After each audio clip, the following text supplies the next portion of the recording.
আচ্ছা, আজকে আমাদের আলোচনার বিষয় হবে এডুকেশনের আমাদের আগের দিনে যতটুকু হয়েছিল 1813 পর্যন্ত যে চার্টার অ্যাক্ট হয়েছে সেই চার্টার অ্যাক্ট পর্যন্ত আগের দিনে পড়ানো হচ্ছে। আজকে আমাদের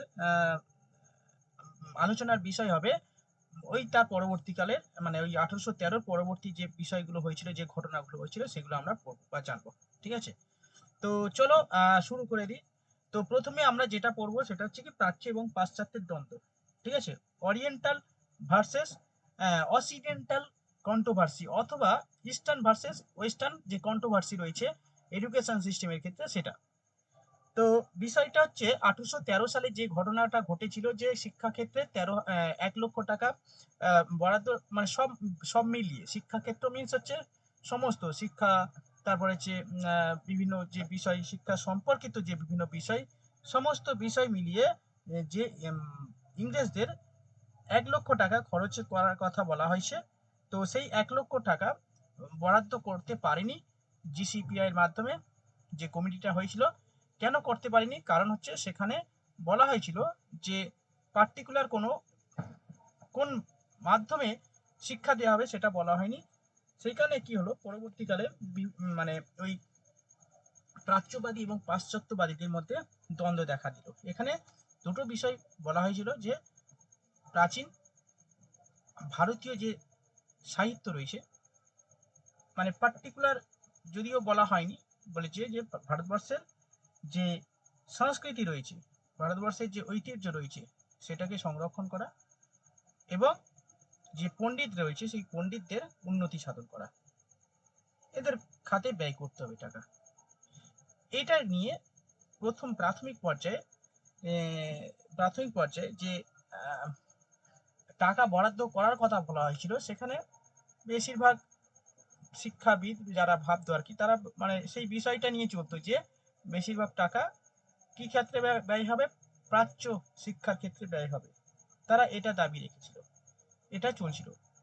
পাশ্চাত্যবাদীরা অন্য দিক থেকে, মানে যারা হচ্ছে ইংরাজি শিক্ষার প্রতি আকৃষ্ট ছিল, বা ইংরাজি মানে যারা স্পেশালি মিশনারি যারা এসেছিল তাদের দ্বারা আর কি, তাদের যে পন্থী ছিল ইংরাজি শিক্ষার মাধ্যমে যে শিক্ষা বিস্তার বা ওয়েস্টার্ন যে কালচার, সেই কালচার এর ডেভেলপমেন্টের জন্য টাকা বরাদ্দর কথা বলা হয়েছিল। ঠিক আছে, সেখানে বেশ ইংরাজি মাধ্যম, ইংরাজি স্কুল ইত্যাদি ইত্যাদি, এবং ইংরাজি যে সাহিত্য রয়েছে সেগুলোকে ডেভেলপমেন্টের জন্য মানে টাকা বরাদ্দর কথা বলছিল। এই নিয়ে প্রায় 20 বছর কেটে গেল, সেখানে কোনো সমস্যার সমাধান হলো না। ঠিক আছে, তো প্রাচ্য এবং পাশ্চাত্যবাদী দ্বন্দ্বের এখানে আমাদের একটু কিছু কিছু লিখিয়েছে কি, কিছু লিখিয়েছে কি? দ্বন্দ্বটা লেখানো হয়েছে। হ্যাঁ, দ্বন্দ্বটা লেখানো হয়েছে। দ্বন্দ্বটা লেখানো হয়ে গেছে। আচ্ছা,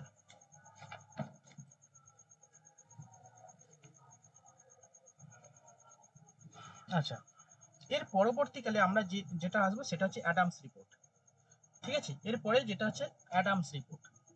অ্যাডামস রিপোর্ট, দেখো অ্যাডামসের 3টে রিপোর্ট হয়েছিল আর কি। ঠিক আছে, সেটা মানে যখন ইস্ট ইন্ডিয়া কোম্পানি মানে ভারতবর্ষের বিশাল সাম্রাজ্য স্থাপন করলো, ঠিক আছে, তো তখন শিক্ষা বিস্তারের জন্য যে টাকা বরাদ্দের কথা বলা হয়েছিল, ঠিক আছে, সেটা প্রথমে কেউ কি মানে মেনে নিতে পারে? বলছে ভাই আমরা এখানে শাসন করতে এসেছি, আমরা এখান থেকে টাকা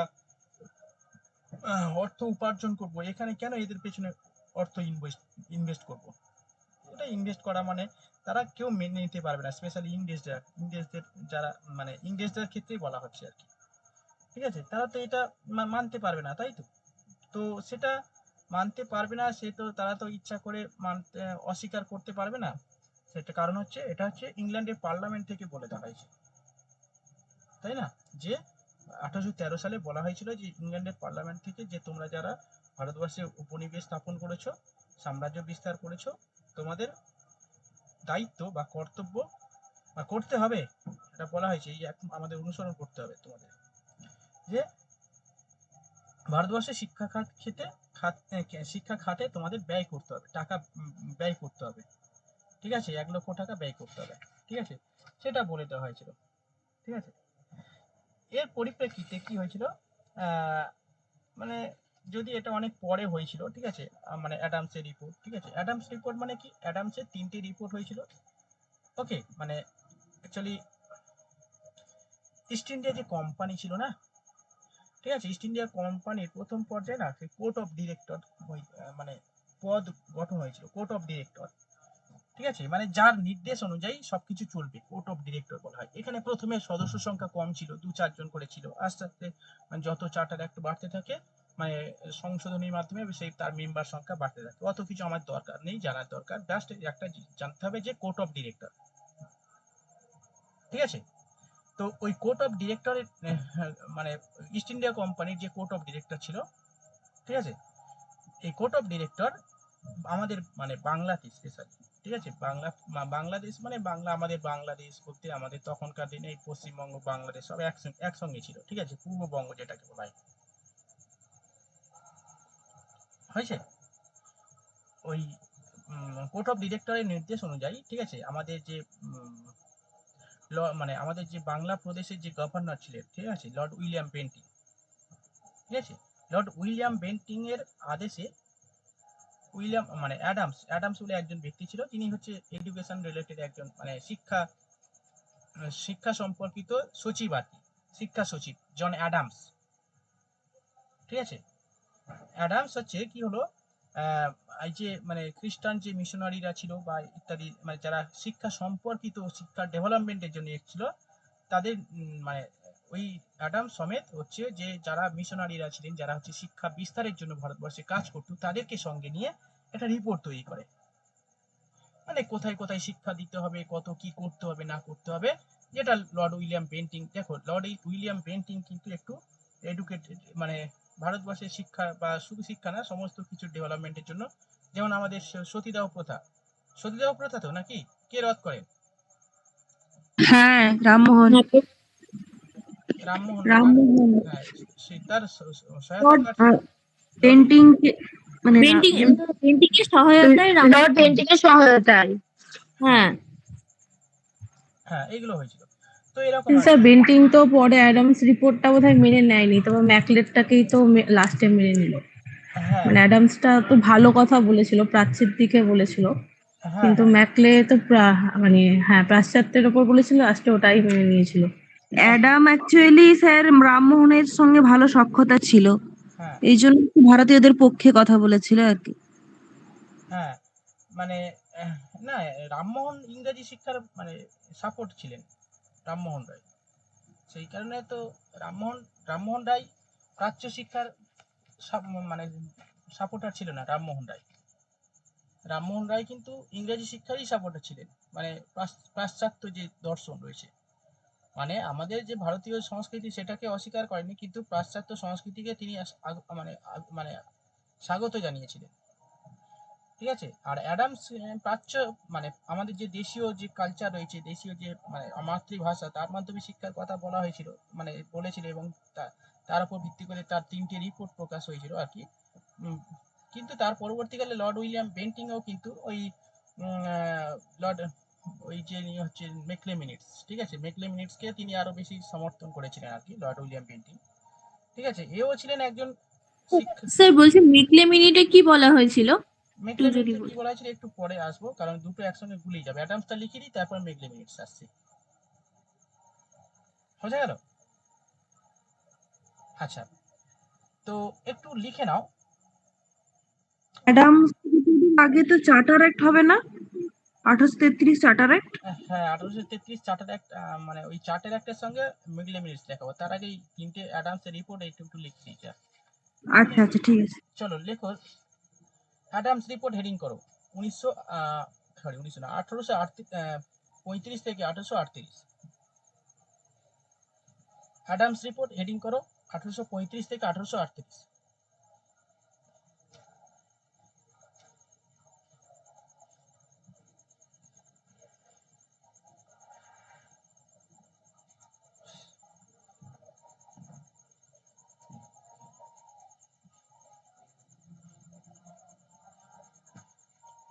ওকে, স্যার আরেকবার বলুন।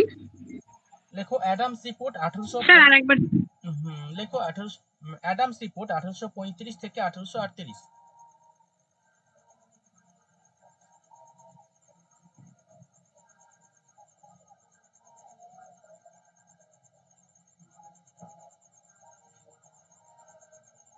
ওকে, লেখো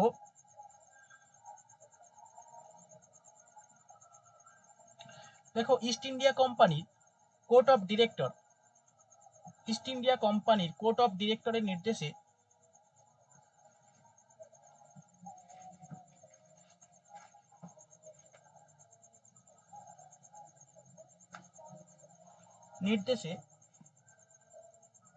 বাংলাদেশের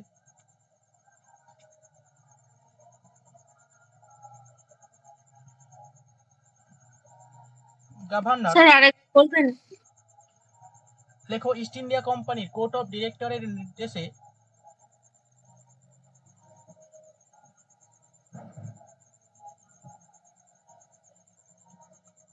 হয়েছে বাংলার গভর্নর লর্ড উইলিয়াম বেন্টিং এর আদেশে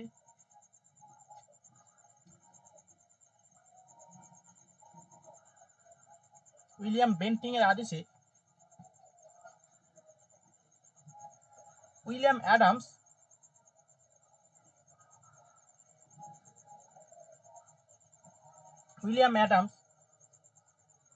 ব্র্যাকেটের মধ্যে লেখো ইনি একজন শিক্ষাব্রতী, মানে শিক্ষা সচিব বলা যেতে পারে, শিক্ষাব্রতী। 1835 থেকে 1838 খ্রিস্টাব্দ পর্যন্ত একবার বলুন। 1800 উইলিয়াম অ্যাডামস 1835 থেকে 1838 পর্যন্ত সমীক্ষা করে বাংলাদেশে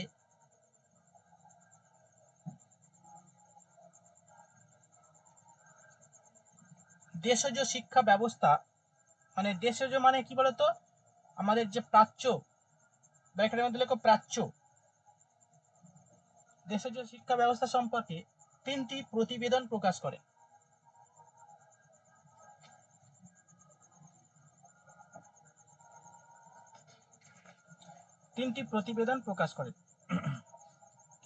এগুলি অ্যাডামস রিপোর্ট নামে পরিচিত।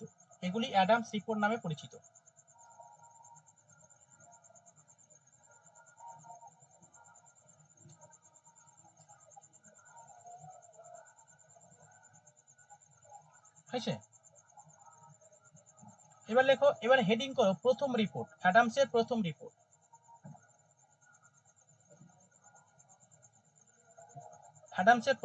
হেডিং করো।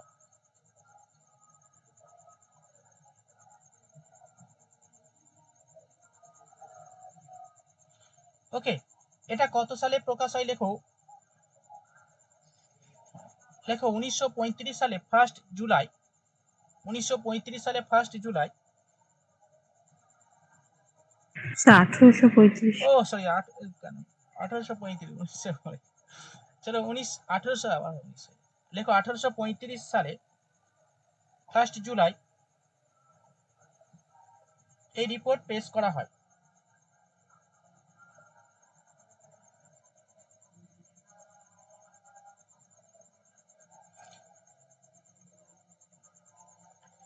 আচ্ছা, এই অ্যাডামসের প্রথম রিপোর্টের বিষয় কি ছিল? প্রথম রিপোর্টের বিষয় সেরকম কিছু ছিল না, স্পেশালি মানে যে সমস্ত মানে কলেজ রয়েছে, যে কলেজ ঠিক না, কলেজ খুব কম ছিল, যে সমস্ত বিদ্যালয় বা বাংলাদেশের যে বিভিন্ন স্থানে আর কি, বাংলাদেশ মিন্স হচ্ছে আমাদের পশ্চিমবঙ্গ, বিহার, উড়িষ্যা, আর হচ্ছে বাংলাদেশ এট প্রেজেন্ট, এই সমস্ত অঞ্চলে বাংলার গভর্নর ছিলেন লর্ড উইলিয়াম বেন্টিং। তো এইখানে কত কি রয়েছে, শিক্ষা ব্যবস্থা কতটা কি রয়েছে, সমস্ত কিছু বিষয়ে মানে পুঙ্খানুপুঙ্খ মানে ধারণা তৈরি করা, ঠিক আছে, কোথায় কি রয়েছে সেই সমস্ত বিষয়ে কি বলবো, একটা সংক্ষিপ্ত বিবরণী হলো কি অ্যাডামস রিপোর্ট, অ্যাডামসের প্রথম রিপোর্ট, ঠিক আছে। মানে কোথায় কি রয়েছে সেই সমস্ত বিষয়ে, কতগুলো বিদ্যালয় রয়েছে, কতজন মানে মানে ছাত্র বলতে কি কত পপুলেশন রয়েছে, ঠিক আছে, সার্ভে করেছিলেন পুরো। সার্ভে করেছিলেন, ঠিক আছে। চলো লিখে নাও। প্রথম রিপোর্টের মূল বিষয় হলো বাংলাদেশের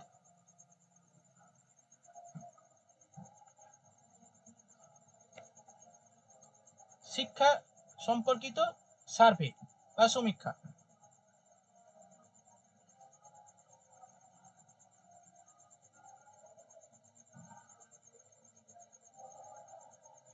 মূল বিষয় 2-4টে লিখে নাও। লেখো মূল বিষয় কি কি ছিল এখানে লিখে নাও। 1 নম্বর পয়েন্ট লেখো। স্যার লাইনটা আরেকবার বলুন না, মূল বিষয়গুলো বাংলায়। হ্যাঁ, কি বলেছি নিজের মতো করে বলেছি, কি মানে কোনটা বলবো? এই রিপোর্টের মূল বিষয় হলো, তারপর হলো 1 নম্বর লেখো।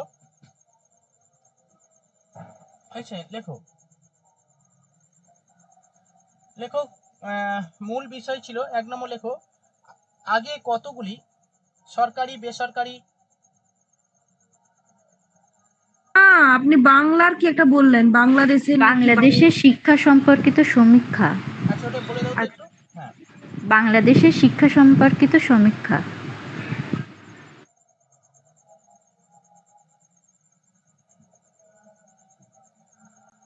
হয়েছে। তাই সেই সমীক্ষায় কি কি মানে বলা হয়েছিল। নাম্বার 1 লেখো। লেখো দেশীয় প্রাথমিক বিদ্যালয়গুলিতে, 1 নম্বর লেখো, দেশীয় প্রাথমিক বিদ্যালয়গুলিতে স্যার কি বললেন আগে কতগুলি, ওইটা বললেন যে 1 নম্বরে? 1 নম্বরে কি? আগে কতগুলি সরকারি এরকম কিছু বললেন। আচ্ছা আচ্ছা, হ্যাঁ লেখো আগে 1 নম্বর লেখো, ওইটা লেখো। প্রথম বিবরণীতে যেটা বলা হয়েছিল লেখো, আগে কতগুলি সরকারি ও বেসরকারি প্রতিষ্ঠান রয়েছে সেগুলি হিসাব।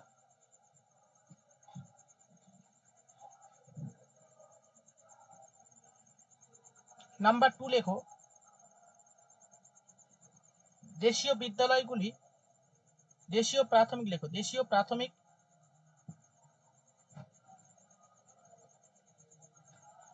বিদ্যালয়গুলিতে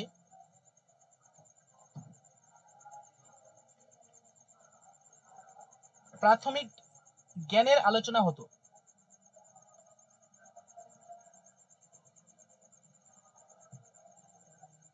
মানে প্রাথমিক বিদ্যালয়ের কথা বলা আছে। নাম্বার 2 লেখো, প্রাথমিক প্রাথমিক বিদ্যালয়গুলিতে প্রাথমিক জ্ঞানের মাধ্যমে বা প্রাথমিক জ্ঞান আলোচনা হতো। প্রাথমিক মিন্স কি, ওই সংখ্যা পরিচিতি, হ্যাঁ মানে ওকার আকার ক খ এইগুলো আর কি জানা, পরিচিতি পরিচয়, এর মাধ্যমে শিক্ষা বা আলোচনা করা হতো এই সমস্ত বিদ্যালয়গুলিতে। নাম্বার 2, এই ধরনের বিদ্যালয় লেখো, বাংলাদেশে এই ধরনের বিদ্যালয়ের সংখ্যা ছিল 1 লক্ষ। বাংলাদেশে এই ধরনের বিদ্যালয়ের সংখ্যা ছিল 1 লক্ষ।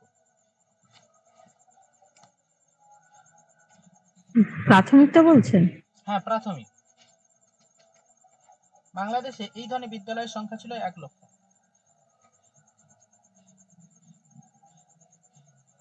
নাম্বার 3 লেখো, লোক সংখ্যা হিসাবে,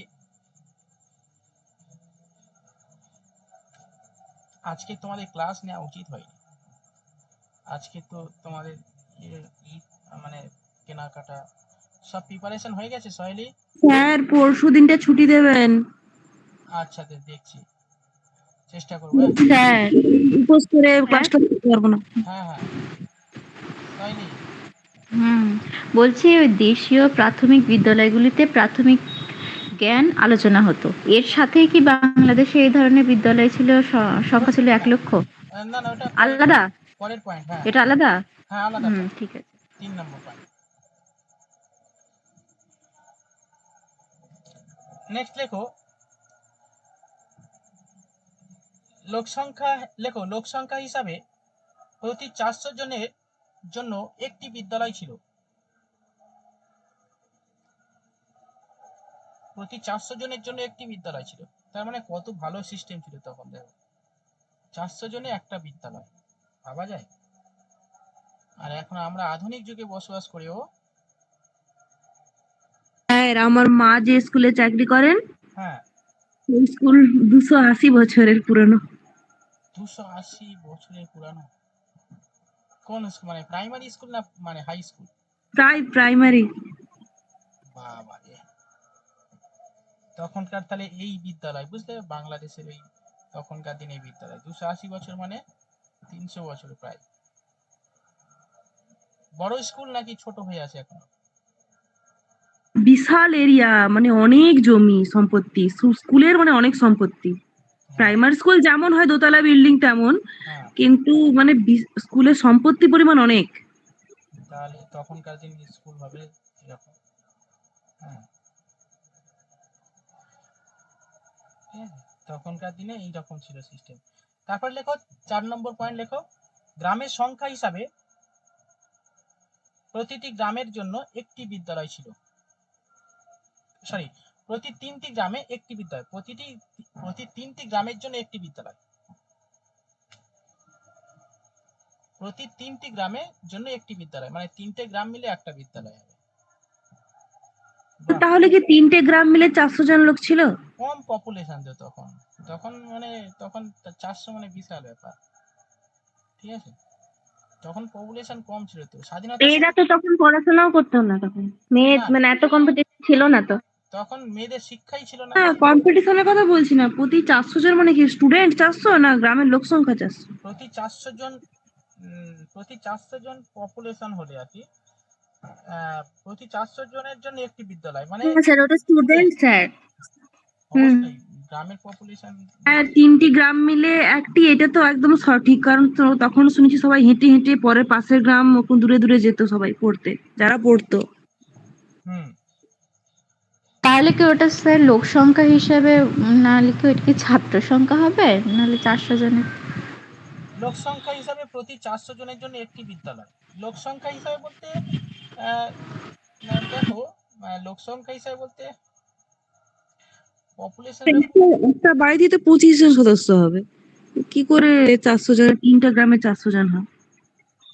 একটা গ্রামে 25 জন, একটা ফ্যামিলিতে 25 একটা জন। বাড়িতে বলছি, বাড়িতেই তো 25টা বাচ্চা থাকতো হ্যাঁ, তখন। 25টা বাচ্চা কোথায় থাকে? স্যার মনে হয় এক একটা বিদ্যালয়ের মানে ক্যাপাসিটি 400 ছিল, সেটা বলতে চাইছেন কি? হ্যাঁ, সেটা হবে হয়তো, কারণ হচ্ছে প্রতি 400 জনের জন্য একটা বিদ্যালয় হবে। প্রতি 400 জন পপুলেশন হবে, মানে পপুলেশন বলতে স্টুডেন্ট হবে প্রতি। স্টুডেন্ট। হ্যাঁ,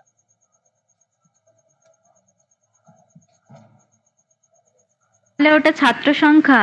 ছাত্র সংখ্যা করো।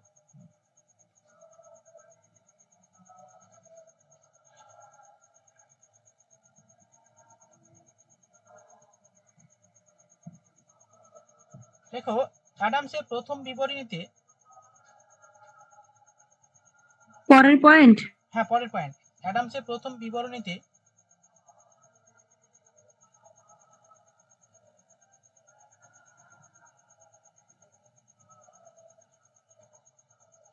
জিসিপিআই এর হিসাব অনুযায়ী, জিসিপিআই এর হিসাব অনুযায়ী, জিসিপিআই এর হিসাব অনুযায়ী বাংলা ও বিহারে,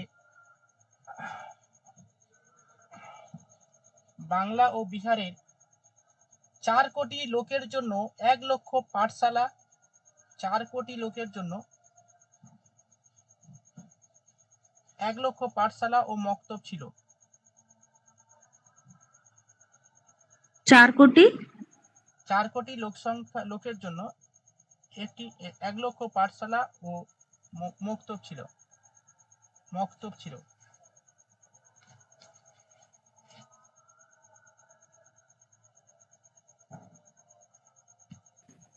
4 কোটি লোকের জন্য কটা বললেন? 1 লক্ষ পাঠশালা ও মক্তব ছিল।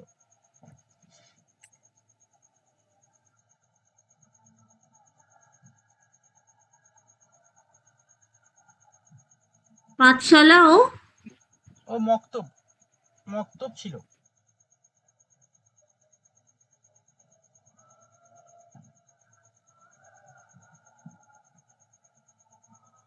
চলো, এটা হয়ে গেছে, এবার লেখো অ্যাডামসের দ্বিতীয় রিপোর্ট।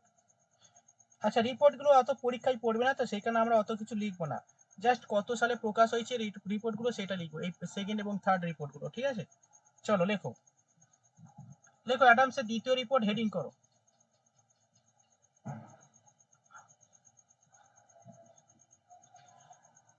ওকে,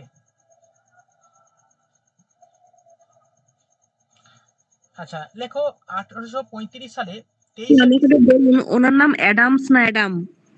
অ্যাডাম অ্যাডাম এক ওকার জাফলে আকার ডম অ্যাডাম আচ্ছা আচ্ছা, ঠিক আছে। অ্যাডামের দ্বিতীয় রিপোর্ট 1835 সালে 23 ডিসেম্বর দ্বিতীয় রিপোর্ট পেশ হয়। 1835 23 ডিসেম্বর সেকেন্ড রিপোর্ট পেশ হয়। আচ্ছা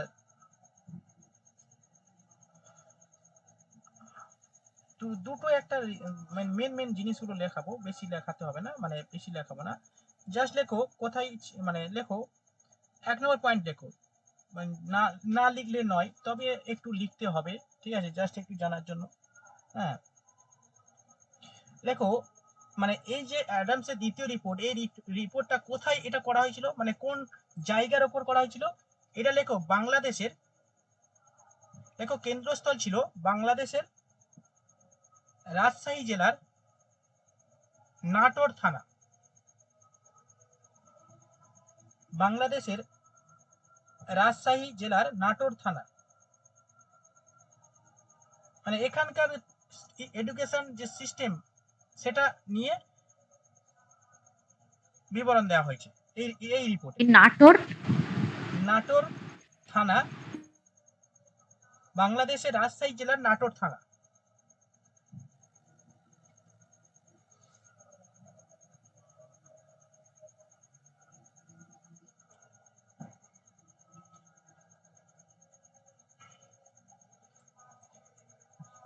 ওকে,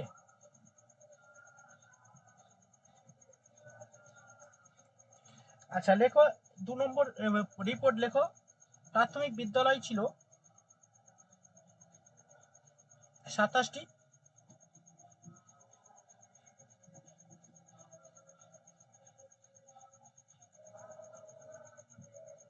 ও ছাত্র সংখ্যা 262।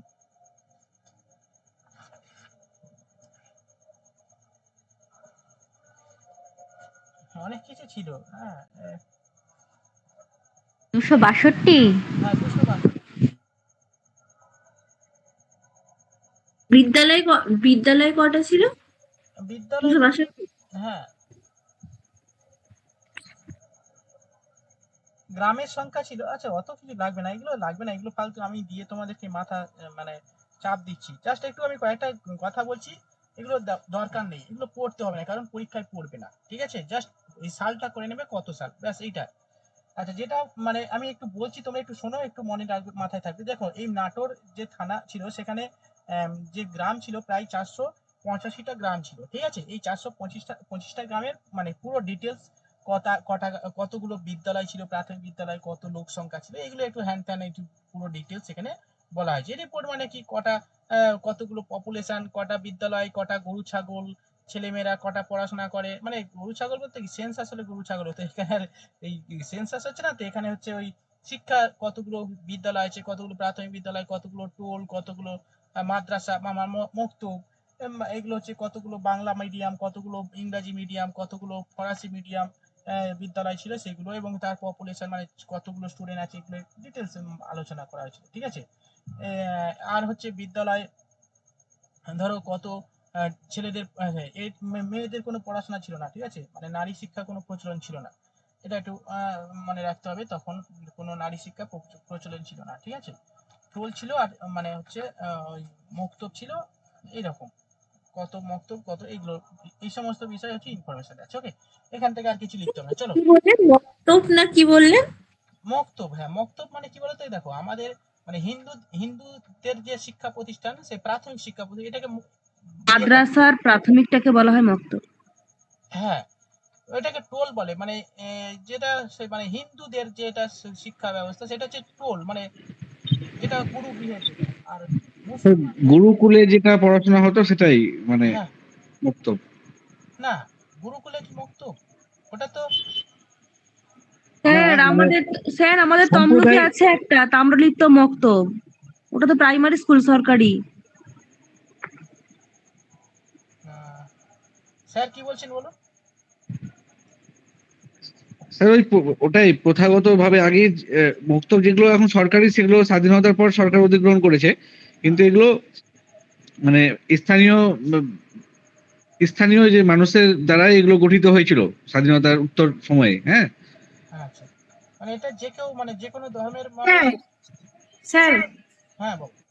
বলছিলাম স্যার মক্তব আর মাদ্রাসার মধ্যে ডিফারেন্সটা আমি যতদূর জানি মক্তব মাদ্রাসায় হচ্ছে দেখো, মাদ্রাসায় ক্লাস 1 to 5 পর্যন্ত সেখানে পাঠদান করা হয়। হ্যাঁ হ্যাঁ এই মানে 1 to 5 এর মধ্যে যে পাঠদান সেটাকেও মানে মুসলিম শিক্ষা ব্যবস্থায় মক্তবের মধ্যে ফেলা হয়েছে। হুম আর দেন তারপরে যে 6 to 12 সেটাকে মাদ্রাসার মধ্যে ফেলে দেওয়া হয়েছে। হুম হ্যাঁ আমি তো ওটাই বললাম যে মাদ্রাসার প্রাইমারি ফর্মটাকেই মক্তব বলা হয়। হ্যাঁ মানে মুসলিম শিক্ষা ব্যবস্থা প্রাথমিকটাকে বলা হয় মক্তব। হুম স্যার সেটাই। ওখানে হিন্দু বাচ্চারাও পড়ে, হ্যাঁ সে তো অবশ্যই, মাদ্রাসা মানেই তো যে কেবলমাত্র মুসলিমরা পড়বে এরকম সবাই নয়। পড়ে এবং এবং হিন্দু টিচার সবাই আছে, কোনো সবাই আছে। সমস্যা নেই, আরে সবাই ভাই, আছে। মাদ্রাসা টিচার নিয়োগ হচ্ছে এখানে কি কোনো মুসলিম টিচারে অনলি হবে নাকি? তা কিন্তু নয়। এখানে সমস্ত ছেলেমেয়েরাই ইয়ে হবে, কিন্তু নাম হচ্ছে মাদ্রাসা। মাদ্রাসা মানে এই নয় যে হিন্দুরা পড়বে না, এরকম নয় ব্যাপার। সবাই, সমস্ত হিন্দু জাতি ধর্ম বর্ণ নির্বিশেষে সমস্ত ছেলেমেয়েরা পড়বে। তবে এটা হচ্ছে স্বাধীনতার পরে হয়েছে খুব সম্ভবত, কিন্তু তার আগে এটা হচ্ছে কিন্তু ধর্মীয় শিক্ষাদানও হতো তো ওইগুলো। অবশ্যই ধর্মীয় শিক্ষাদান হতো না, এখনো হয়। মাদ্রাসাতে ধর্মীয় শিক্ষাদান হ্যাঁ মানে হয়। এখনো তো হয় তখন। তখন তো আরো বেশি হতো। ঠিক আছে, মানে এগুলো অ্যাকচুয়ালি শিক্ষাটা। কোথায় না স্যার, সরকারিতে কোনো ধর্মীয় শিক্ষা তো দেওয়া হয় না, হ্যাঁ নন গভর্নমেন্ট গুলো তো দেওয়া হয়, সরকারিতে তো হয় না। আরবি ভাষা থাকে, উর্দু ভাষা থাকে, কিন্তু এইসব তো থাকে না, ধর্মীয় স্যার যেটা শিক্ষা। অ্যাকচুয়ালি শুনেছি আমি। মক্তবটা অ্যাকচুয়ালি অ্যারাবিক মাধ্যমে শিক্ষাদানের জন্যই, মানে বিশেষ করে মুসলিম সম্প্রদায়ের বাচ্চাদের হুম, এলিমেন্টারি এডুকেশনের জন্যই মানে তৈরি হয়েছিল। পরবর্তীতে যখন ইয়ে হয় স্বাধীনতার পর থেকে বিভিন্নভাবে সরকার অধিগ্রহণ করার পরে হুম। চেঞ্জ এসছে, কিন্তু মক্তবের মেন ছিল যে এলিমেন্টারি এডুকেশন দেওয়া হবে মুসলিম বাচ্চাদের, এবং সেটা মিডিয়ামটা থাকবে অ্যারাবিক। হ্যাঁ হ্যাঁ হ্যাঁ হ্যাঁ, ওটাই। স্যার কোনো ধর্মীয় শিক্ষা দেওয়া হয় না, এটা আমি জানি। দেখো, না আল্লাহ করে কোনো ধর্মীয়। ধর্মীয় শিক্ষা বলতে মাদ্রাসাতে ধর্মীয় শিক্ষা বলতে এইরকম নয় যে আহ, যে কোরআন যে কোরআন যে যেটা ধর্মগ্রন্থ, সেই কোরআন তো পড়ানো হয়। না স্যার, হয় না? আরবি ভাষা আরবি সাবজেক্ট আছে, কিন্তু ওটা তো আলাদা করে পড়ানো হয় না মনে হচ্ছে। হয় না? সরকারিতে হয় না, নন গভর্নমেন্ট গুলোতে হয় কিনা আমি জানি না, সরকারি গুলোতে তো হয় না। কে মাদ্রাসা টিচার আছে এখানে? মাদ্রাসা কেউ তো কি করে থাকবে? আরবি পড়ানো হয়, কিন্তু মাদ্রাসাতে এগুলো হয় না।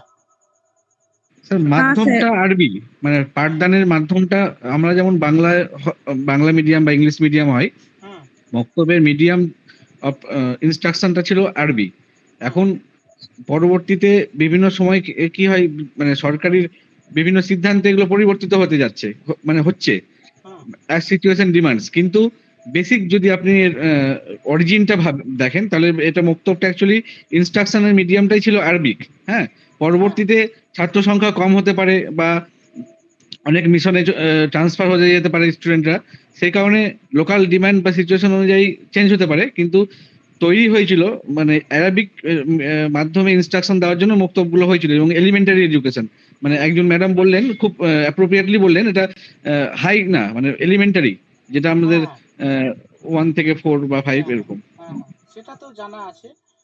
মক্তব মানে হচ্ছে একদম মানে শিশুদের আর কি, মানে ওই 5 এর আগে পর্যন্ত এটা হ্যাঁ ছোট স্যার, ছোট। আমাদের এখানে যেটা আছে মক্তব, ওটা কিন্তু বেঙ্গলি মিডিয়ামই পড়ানো হয়।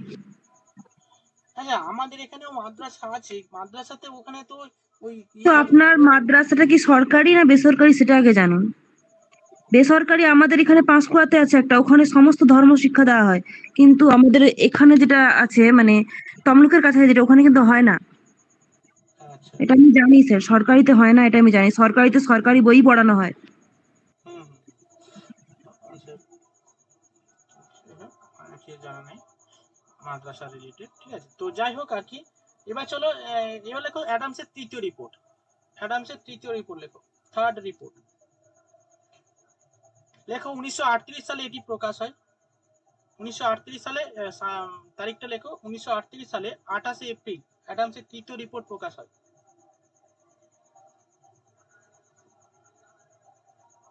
1900। বাবা, 1900! এই 1900 বললে ওটা ভুল, আমি 1900 বলতে চাই, ওটা হচ্ছে 1800 হবে, 1800।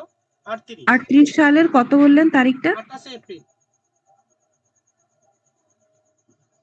অ্যাডামসের তৃতীয় রিপোর্ট পেশ হয়। স্যার ডেটটা আরেকবার বলুন। 1838 সালে 28 এপ্রিল তৃতীয় রিপোর্ট পেশ হয়।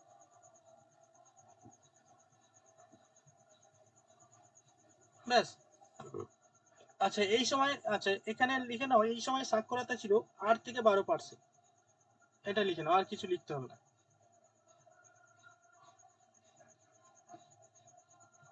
এ দেখো অনেক কিছু রয়েছে এখানে, ঠিক আছে। হ্যাঁ এখানে অনেক কিছু রয়েছে।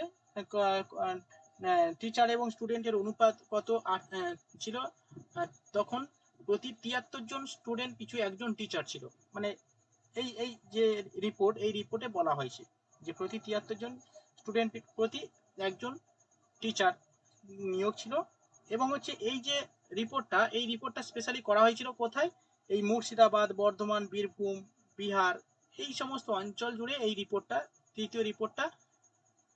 আচ্ছা একটু লিখে নাও তো যে তৃতীয় রিপোর্টটা কোন অঞ্চলে, একটু মানে কোন অঞ্চলের উপর বেস করে করা হয়েছিল, একটু লিখে নাও। দেখো এই রিপোর্টটি মুর্শিদাবাদ, বর্ধমান, বীরভূম, বিহার এর বিস্তীর্ণ অঞ্চল জুড়ে করা হয়েছিল। মুর্শিদাবাদ আর কি বললেন? বিহার বিস্তীর্ণ অঞ্চল জুড়ে করা হয়েছিল। এই দুটোই, মুর্শিদাবাদ আর বিহার? 5টা বলো, মুর্শিদাবাদ, বর্ধমান, বীরভূম, বিহার এই বিস্তীর্ণ অঞ্চল জুড়ে করা হয়েছিল।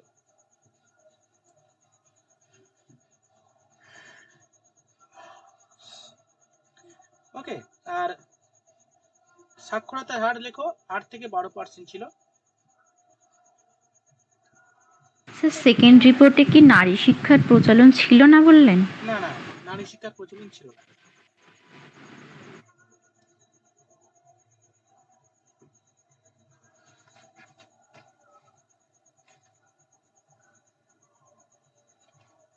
ঠিক আছে।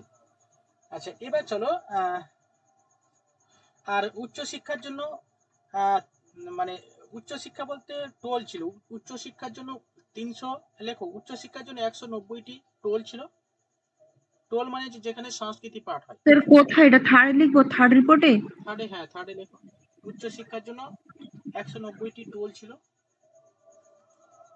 মানে আর 29টি মাদ্রাসা ছিল, লিখে নাও। মাদ্রাসা মানে একটু হায়ার এডুকেশন, মানে 5 থেকে 8 পর্যন্ত মাদ্রাসা। মাদ্রাসার সংখ্যাটা? 29টি মাদ্রাসা ছিল।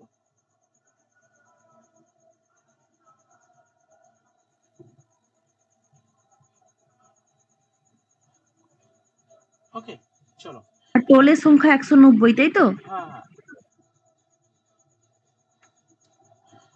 ওকে কমপ্লিট হয়ে গেছে। এবার আমরা এই পার্টটা, মানে অ্যাডামসের 3টে রিপোর্ট হয়ে গেল। এখান থেকে তোমাদের এত কিছু, কত মাদ্রাসা কত কি ছিল, এগুলো করতে হবে না কিছু। জাস্ট আমি বললাম, জাস্ট একটু গল্প মতো, একটু জাস্ট জানার জন্য, যাতে মনে থাকে আর কি। এমনি শুধু ইনফরমেটিভ হলে তো মনে থাকে না, সেখানে একটু মানে হালকা করে ডিটেলস লিখে দিলাম যাতে পুরো বিষয়টা মনে থাকে।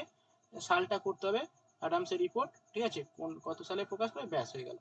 এবার আসছি কোথায় কোথায় কোন রিপোর্টটা প্রকাশ হয় একটু জানলে হয়ে যাবে, যদি আসে প্রশ্ন বলা যায় না। ঠিক আছে, যে এরকম বলতে পারে যে অ্যাডামসের প্রথম রিপোর্ট কোন অঞ্চলের উপর ভিত্তি করে করা হয়েছিল, এরকম হতে পারে। বা অ্যাডামসের তৃতীয় রিপোর্ট কোন অঞ্চলে, এরকম হতে পারে। ঠিক আছে। আচ্ছা এবার আসছি আমরা মেকলেমিনেটের আগে চার্টার অ্যাক্ট আসবে। আচ্ছা প্রথম চার্টার অ্যাক্ট কত সালে হয়েছিল? আগের দিন পড়েছিলাম, বলো। 1813। হ্যাঁ। আচ্ছা প্রথম চার্টার একটা বিদিশা বলো কোথা থেকে করা হয়েছিল? বিশ্বদীপ বলো, অনুভা বলো, কোথা থেকে এই রিপোর্টটা তৈরি করা হয়েছিল?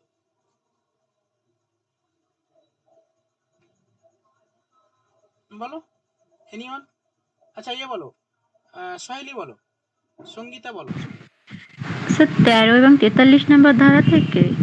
না, কোথা থেকে তৈরি করা হয়েছিল এই অ্যাডাম, সরি এই চার্টার অ্যাক্ট তৈরি করা হয়েছিল কোথা থেকে? ওটা তো ধারা একটা, মানে এটা কোথা থেকে হয়েছিল, কে বলেছিল, কারা এই চার্টার অ্যাক্টের মানে তৈরি করেছিল?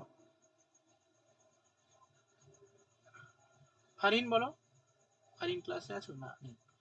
আচ্ছা, স্যার শ্রীরামপুত্রই, না শ্রীরামপুরতেই না। সঙ্গীতা মানে আমি শোনো, বুঝতে পারছি না। স্যার জিসিপিআই এর কথা বলছেন? না না, আমি বলতে চাইছি স্যার যে, খ্রিস্টান মিশনারিরা? আমি বলতে চাইছি যে চার্টার অ্যাক্ট, যে সনদ আইন, এই সনদ আইনটা তৈরি হয়েছে কোথায় থেকে, তো কোথা থেকে তৈরি করা হয়েছে? স্যার তো আগের দিন ক্লাসে ছিল না, সেখানে বিশ্বদীপ বলো। ইংল্যান্ডের ইয়ে থেকে। ইয়েস, ইংল্যান্ডের ব্রিটিশ পার্লামেন্ট থেকে। তো আগে হুম। বলেছিলাম, হ্যাঁ ঠিক, ঠিকই বলেছো, ব্রিটিশ পার্লামেন্ট থেকে। দেখো ব্রিটিশ পার্লামেন্ট এটা হচ্ছে মাথা, ঠিক আছে? ব্রিটিশ পার্লামেন্টের এটা হচ্ছে মাথা, ইংল্যান্ড হচ্ছে মাথা। এবারে ইংরেজরা হচ্ছে কি হয়, পৃথিবীর বিভিন্ন দেশে উপনিবেশ স্থাপন করেছিল। তো এবার তারা হচ্ছে কি হয়েছিল, তারা বিভিন্ন দেশে যারা উপনিবেশ স্থাপন করেছিল, তারা বাণিজ্য করতে এসে যারা উপনিবেশ স্থাপন করেছিল বা অঞ্চল দখল করে তারা শাসন করেছিল, ভারতবর্ষ তাদের মধ্যে একটা দেশ। তো এবারে ভারতবর্ষে স্যার আমার একটা কোশ্চেন ছিল হ্যাঁ, যে 1813-তে যে চার্টার একটা হলো, এগুলো যা আমি দেখছি অ্যাডামস রিপোর্ট টিপোর্ট সব কিন্তু বাংলাকে নিয়ে। মানে তখন কি সিপাহি বিদ্রোহ হয়নি বলে কি শুধু বাংলা নিয়ে এগুলো চর্চা হচ্ছিল? না সিপাহি, অ্যাকচুয়ালি বাংলা তো তখন রাজধানী ছিল, আর বাংলাকে কেন্দ্র করেই সবকিছু পরিচালিত হতো। তখন তখন ভারত বলতে বাংলাকে বোঝাতে হতো, মানে বোঝানো হতো বাংলার হ্যাঁ সে গভর্নর। তো। এবার সেইখানে মানে এটা যেহেতু রাজধানী ছিল, এটার উপর স্পেশালি বেশি আলোকপাত করা হয়েছিল আর কি, করেছিল ওই অঞ্চল, মানে ইংরেজরা। সেইখানে তখন বাংলার ওপরে বেশি এই শিক্ষা থেকে মানে শুরু করে এখান থেকে ওরা স্টার্ট করেছিল, মানে সমীক্ষাগুলো করা স্টার্ট করেছিল এখান থেকে? হ্যাঁ হ্যাঁ, এখান থেকে। আচ্ছা আচ্ছা। ঠিক আছে, রাজধানী অঞ্চল, তাই না? আর এই অঞ্চলটাকে মূল কেন্দ্র ছিল বাংলা। তারপরে তো এখানে চাপে পড়ে চলে গেল ওইদিকে, এই দিল্লিতে চলে গেল। এখানকার জনগণ খুব ডিস্টার্ব করে, আন্দোলন করে। হ্যাঁ, এখন তো এখনো সেই চলছে। বঙ্গভঙ্গ আন্দোলনে ভয় পেয়েই চলে গেছে। বঙ্গভঙ্গ আন্দোলনে ভয় পেয়ে না, এই ভয় করার অনেক কারণ ছিল। বঙ্গভঙ্গ সময় 1905 থেকে 1911 পর্যন্ত যে আন্দোলনটা হয়েছে ওরা ভয় পেয়েই কেটে পড়েছে মনে হয়। বাংলাদেশে, হ্যাঁ বাংলাদেশের মানুষরা ছিল তো একদম মানে বিদ্রোহী মানুষ, ঠিক ঠিক আছে। এখানকার গুপ্ত সমিতিগুলো এখান থেকেই শুরু হয়েছিল, ঠিক আছে। এবং বিভিন্ন আন্দোলন থেকে শুরু করে, আন্দোলন বলতে কি, গুপ্ত সমিতি, যে সমস্ত গুপ্ত মানে গুপ্তভাবে হত্যা করা ইংরেজদের, মানে এগুলো। এবং শুধু গুপ্ত সমিতির মাধ্যমে না, গুপ্ত সমিতি সমেত হচ্ছে যে সশস্ত্র যে বিদ্রোহ, এগুলো ব্যাপকভাবে চলতে থাকে। ওই 1905-এর মানে 1904-05 থেকে শুরু হয়ে যায়। 1904-05 থেকে এই ঘটনাগুলো ঘটতে থাকে। হ্যাঁ, এবং হচ্ছে 1900 সেটা বঙ্গভঙ্গে তো সুরেন্দ্রনাথ বন্দ্যোপাধ্যায় তো মানে ব্যাপকভাবে সেটা করেছিলেন, কিন্তু তার আগেও যে সমস্ত ঘটনাগুলো ঘটিয়েছিল, এবং সেই ভয়ে আর কি এখান থেকে তারা চলে যায়। ওটা একটা ঘটনা, মানে ওটা অনেক কারণ আছে এর পেছনে।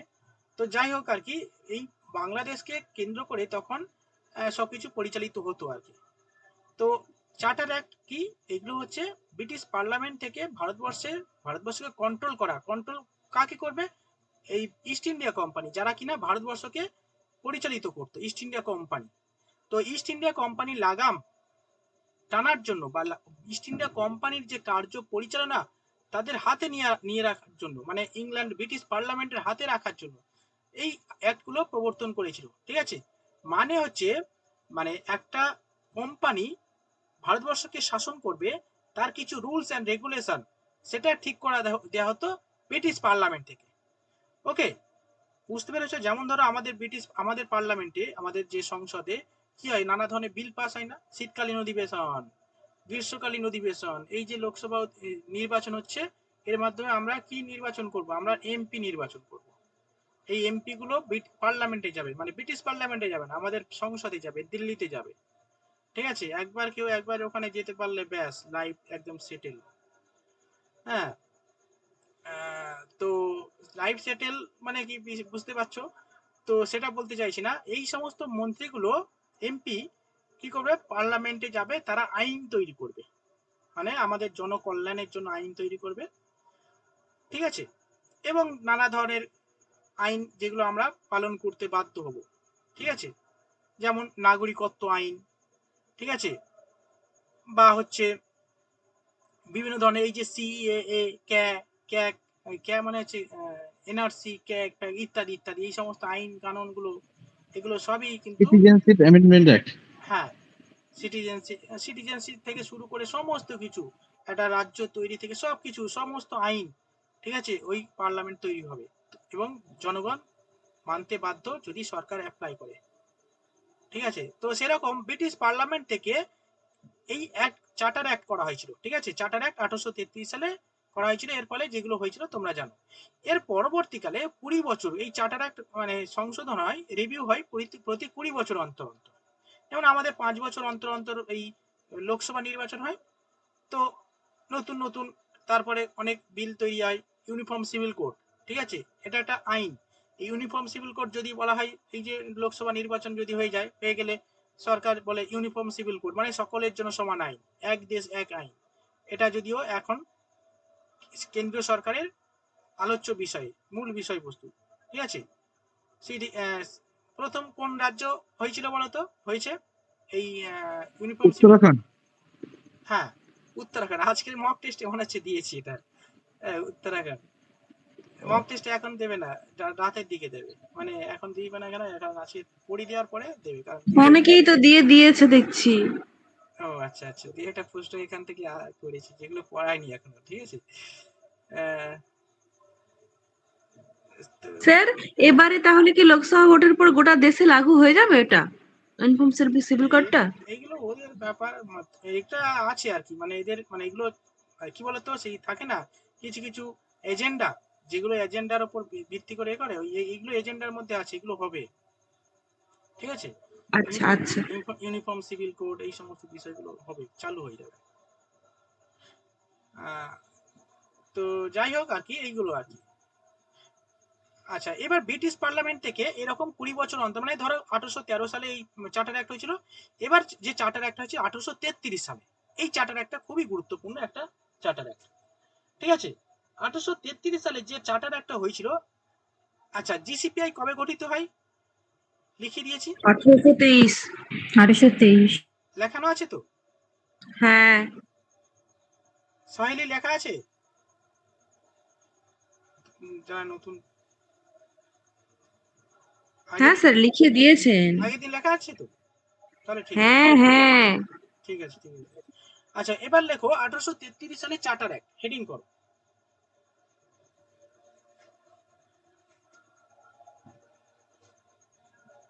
ওকে,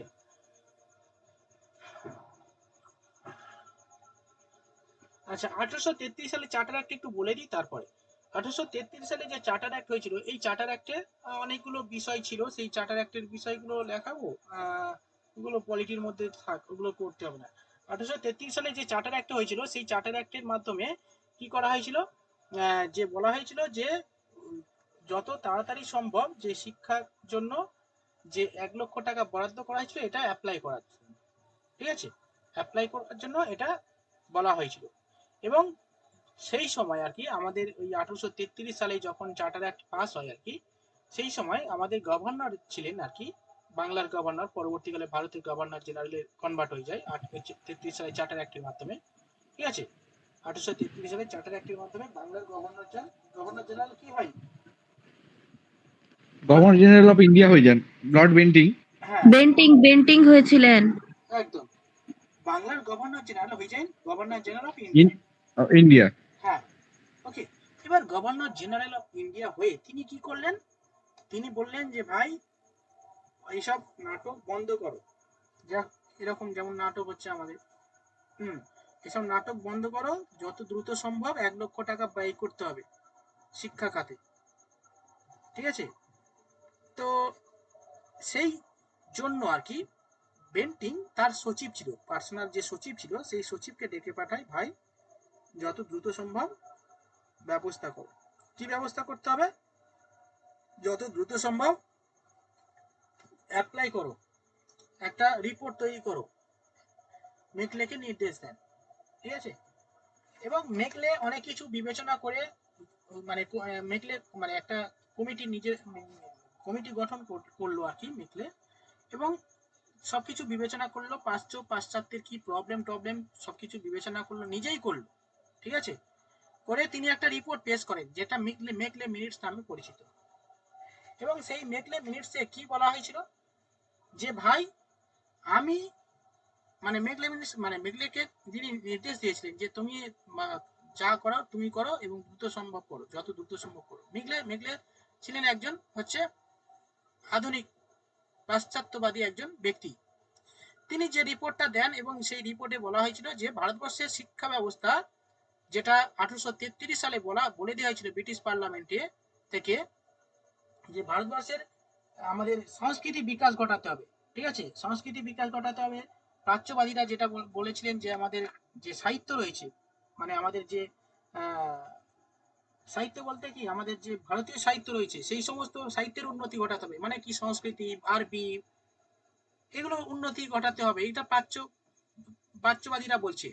কিন্তু লর্ড উইলিয়াম বেন্টিং বলছে ভাই, তিনি বলছে না, এটা বলেনি। তিনি পাশ্চাত্যবাদী যারা রয়েছে তাদেরকে সমর্থন করছে। বলছে এখানে সাহিত্য বলতে এখানে বাংলা বলতে আরবি সংস্কৃতির সঙ্গে সঙ্গে আমাদের যে ইংল্যান্ডের যে সংস্কৃতি আছে, মানে পাশ্চাত্যের যে সংস্কৃতি রয়েছে, ইংরাজি শিক্ষা, ইংরাজি যে দর্শন, মানে হচ্ছে ওই আমাদের উইলিয়াম ওয়ার্ডসওয়ার্থ, লক, ঠিক আছে, নিউটন, এদেরকে পড়তে হবে, এদেরকে বিকাশ ঘটাতে হবে।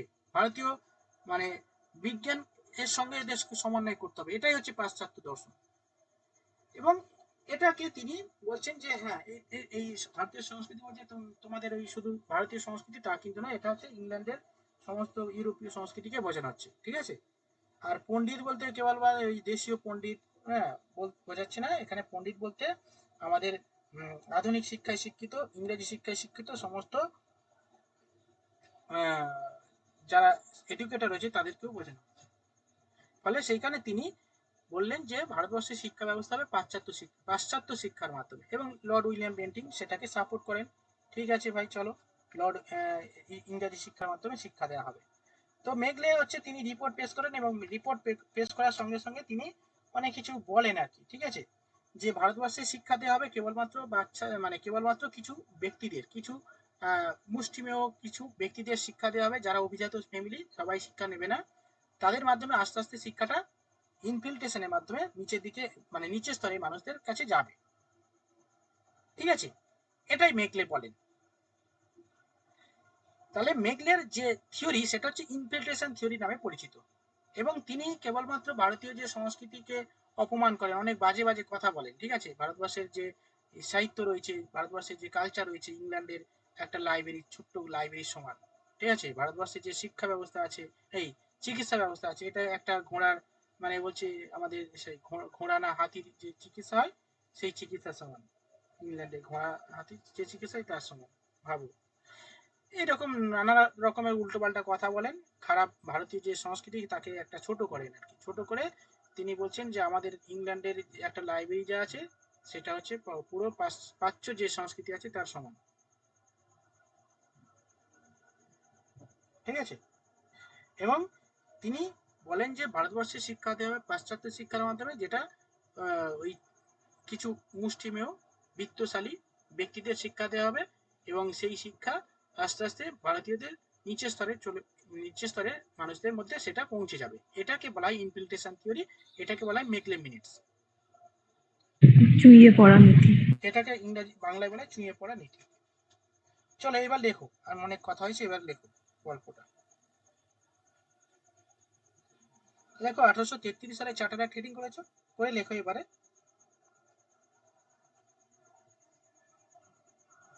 লেখো, এই অ্যাক্টের মাধ্যমে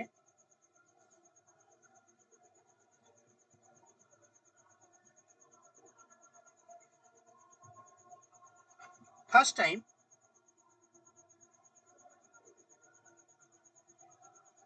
গভর্নর জেনারেল অফ বেঙ্গল থেকে গভর্নর অফ বেঙ্গল থেকে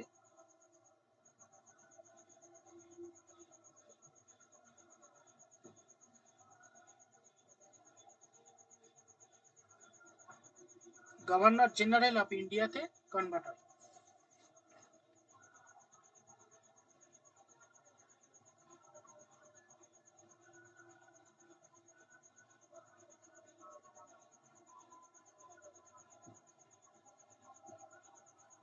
একবার বলুন।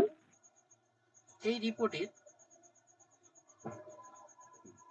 গভর্নর অফ বেঙ্গল কনভার্ট হয় গভর্নর জেনারেল অফ ইন্ডিয়াতে।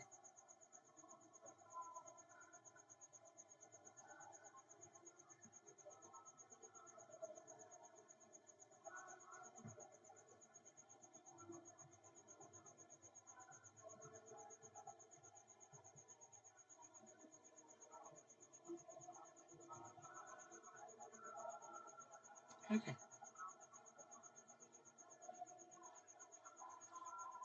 স্যার কতদূর হয়েছে? আমি কিছুক্ষণ ছিলাম না, মানে নেটের প্রবলেম হচ্ছিল। জাস্ট শুরু মানে শুরু করেছি। লেখো 1 নম্বর পয়েন্ট লেখো, ওই চার্টার অ্যাক্টে লেখো, ওই চার্টার অ্যাক্ট না, ওই কি বললাম গো, 1833 charter act, 1833 charter act heading করেছো, করে ওর আন্ডারে 1 নম্বর লেখো, গভর্নর অফ বেঙ্গল থেকে গভর্নর জেনারেল অফ ইন্ডিয়াতে পরিবর্তন হয়। গভর্নর জেনারেল অফ ইন্ডিয়াতে পরিবর্তন হয়। নাম্বার 2 লেখো,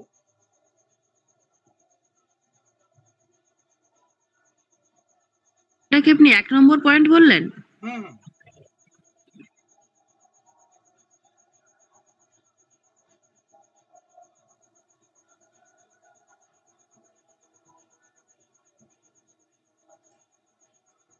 ওকে।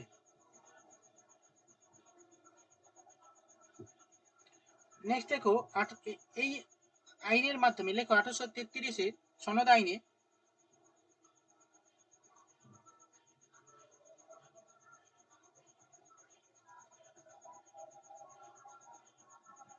শিক্ষার জন্য বরাদ্দ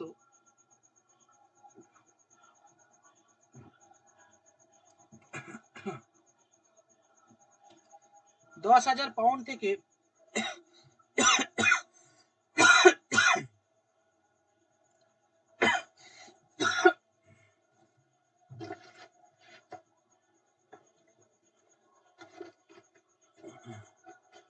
10,000 পাউন্ড থেকে বাড়িয়ে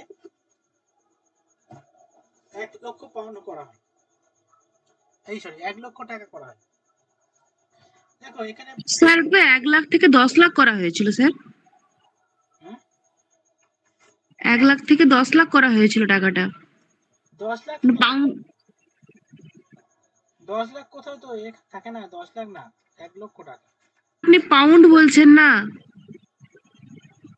10,000 পাউন্ড থেকে বাড়িয়ে 1 লক্ষ করা হয়। পাউন্ড বেশি না?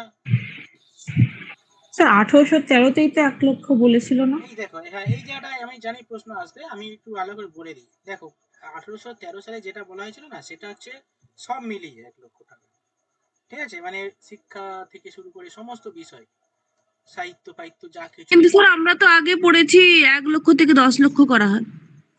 10 লক্ষ না, মানে ওটা 10 লক্ষ কোথাও, 10,000 পাউন্ড থেকে বাড়িয়ে 1 লক্ষ করা হয়। যদি কোথাও থাকে বইতে আমাকে পাঠাবে, আমি করে দেবো। ঠিক আছে, বইয়ে নয়, আমরা হিস্ট্রিতে আপনি লিখিয়েছিলেন, পড়েছিলাম তো। ওটা 1 লক্ষ 10 লক্ষ হবে না, মানে এটাই আপনি লিখেছিলেন মনে হচ্ছে যে শিক্ষা খাতে বাড়িয়ে খরচা বাড়িয়ে 1 লক্ষ থেকে 10 লক্ষ করা হয়, এরকম কিছুটা লিখিয়েছিলেন। কোথাও মিস্টেক হচ্ছে, একটু দেখে নেবে। আমি আবার চেক, মানে কোথাও যদি লেখা থাকে আমাকে একটু পাঠাবে, করে দেবো, দেখে নেবে। আচ্ছা, আপনাকে ছবিটা পাঠাবো চলো আমি। এখন লেখো, হ্যাঁ এখন লেখো, 1833 সনদ আইনে শিক্ষার জন্য বরাদ্দ 10,000 পাউন্ড থেকে বাড়িয়ে 1 লক্ষ করা হয়। এবারে বলে দিই, ওই ওই যেটা বলছিলাম, কি বেশ 1813 সালে যেটা 1 লক্ষ টাকা করা হয়েছিল, ওটা হচ্ছে কি বলতো, সব মিলিয়ে খরচের কথা বলা হয়েছিল। মানে সেখানে সাহিত্য থেকে শুরু করে সমস্ত কিছু বিকাশের জন্য আর কি, ভারতীয়দের উন্নতির জন্য। এখানে শুধু শিক্ষার জন্য 10,000, ওখানে 10,000 ছিল আর কি, এখানে হচ্ছে 10,000 থেকে বাড়িয়ে 1 লক্ষ করা। এটা একটু লিখে নাও। সঙ্গে লেখো,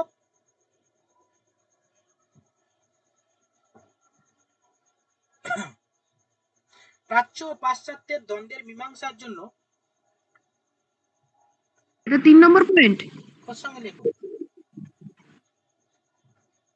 প্রাচ্য ও পাশ্চাত্যের দ্বন্দ্বের মীমাংসার জন্য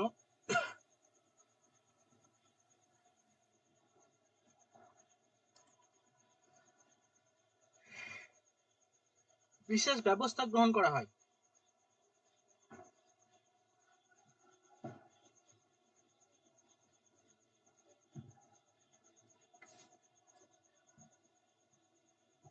আচ্ছা স্যার, তাহলে ওই যেটা প্রথমে বলছিলেন যে মানে 1813 যে চার্টার অ্যাক্টে যেটা বলা হয়েছিল যে 1 লক্ষ, সেটা তো মানে সব মিলিয়ে ওটা, তাই তো? হুম হুম মানে হুম। সব সাহিত্য এইসব নিয়ে ওটা ওটা দিয়ে তাহলে যেটা 1833 যে একটা মানে অ্যাক্টে আছে, ওটাতে শুধুমাত্র শিক্ষা ক্ষেত্রেই শুধুমাত্র ওটা হ্যাঁ 10,000 থেকে 1 লাখ হয়েছে, তাই তো? হ্যাঁ হ্যাঁ হ্যাঁ, ঠিক। আচ্ছা, ঠিক।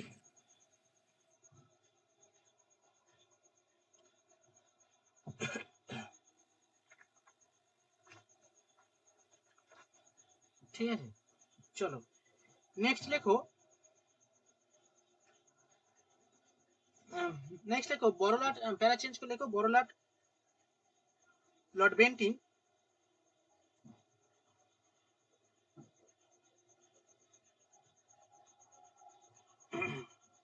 তার শিক্ষা সচিব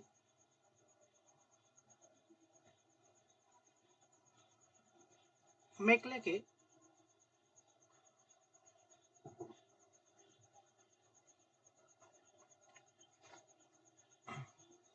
এই সমস্যা সমাধানের জন্য দায়িত্ব দেন।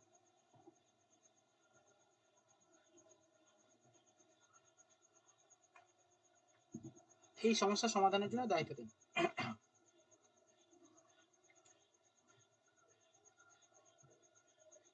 পরের পয়েন্ট লেখো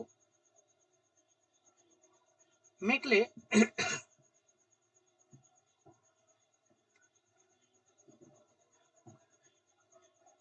মেকলে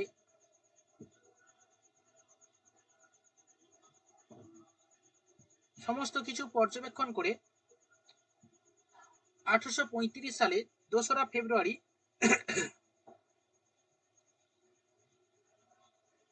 তার রিপোর্ট পেশ করেন। রিপোর্ট বা তার মন্তব্য পেশ করেন। তার রিপোর্ট বা মন্তব্য পেশ করেন। স্যার 2রা ফেব্রুয়ারি। হুম, এটা পয়েন্টটা ভালো করে আন্ডারলাইন করো, এটা পরীক্ষায় আসতে পারে। 2রা ফেব্রুয়ারি 1835 সালে 2রা ফেব্রুয়ারি মেকলে মিনিটস পেশ করেন।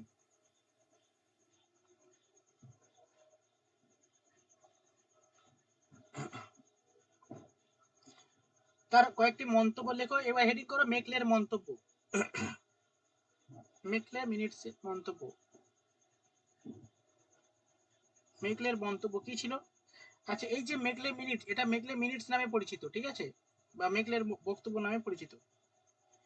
ফার্স্ট 1 নম্বর পয়েন্ট লেখো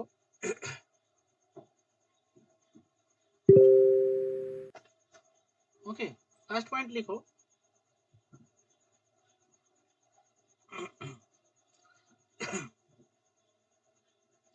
স্যার মেকলে মিনিটটা কি এই লেখাচ্ছেন না আগে কিছুটা লেখালেন? আমি ছিলাম না। এটা জাস্ট লেখাচ্ছি। মেকলে মিনিটস এর 1 নম্বর পয়েন্ট হচ্ছে, দেখো। আচ্ছা আচ্ছা স্যার।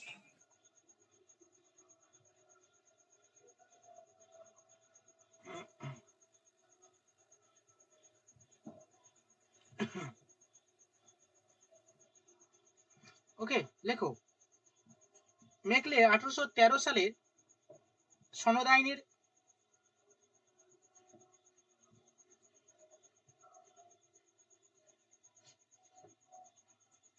যুক্তি দিয়ে বলেন 1813 সালে সনদ আইনের যুক্তি দিয়ে বলেন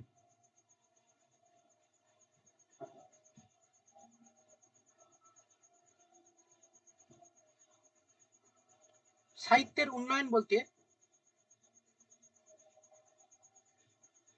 সংস্কৃতি, আরবি ও ইংরেজি সাহিত্যকে বোঝায়।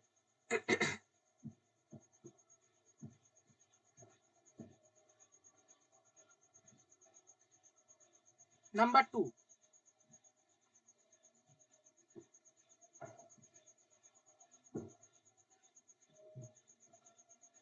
স্যার একবার বলুন, স্পিডে ছুটছেন। আচ্ছা লেখো মেকলে 1813 সালে সনদ আইন এর আচ্ছা আমি সেকেন্ড টাইম স্যার 1813 সালের না 1833? 1 নম্বর পয়েন্ট কি বলেছি? আপনি 1800 এগুলি 1813 সালের সনদ আইনি যুক্তি দিয়ে বলেন। হ্যাঁ 1813 সালের উপর ভিত্তি করে, মানে 1813 সালে যে সনদ আইনে বলেছিল না যে এই বিষয়, তার পরিপ্রেক্ষিতে তিনি যুক্তি দিচ্ছেন আর কি। 1813 সালের পরিপ্রেক্ষিতে লেখো, 1813 সালের সনদ আইনের পরিপ্রেক্ষিতে যুক্তি দেখান যে সাহিত্যের উন্নয়ন বলতে সংস্কৃতি, আরবি ও ইংরাজি সাহিত্যকে বোঝায়। নাম্বার 2 বলো, লেখো। পণ্ডিত বলতে শুধু প্রাচ্য শিক্ষায় শিক্ষিত ভারতীয়দের বোঝায় না।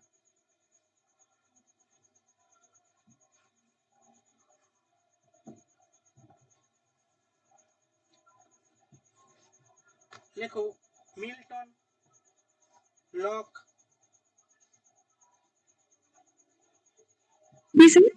মিল্টন কমা লক কমা নিউটন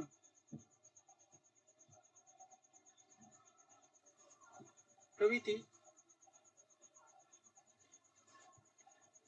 অন্তর্ভুক্ত।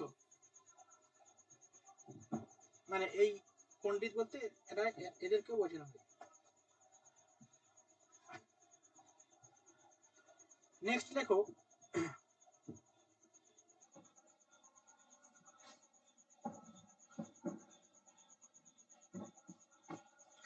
মাই গড এত বেশি গেল।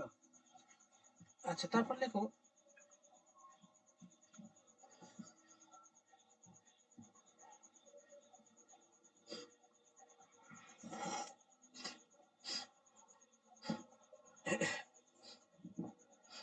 লেখো 3 নম্বর লেখো এই অর্থ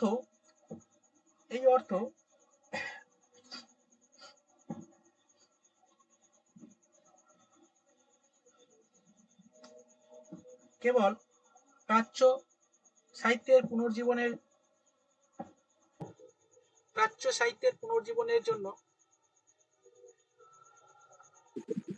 এই অর্থ তারপরে কেবল প্রাচ্য প্রাচ্য সাহিত্যের পুনর্জীবনের জন্য নয়, ব্রিটিশ প্রজাদের পাশ্চাত্য জ্ঞান বিজ্ঞানের প্রসার ঘটানোর জন্য,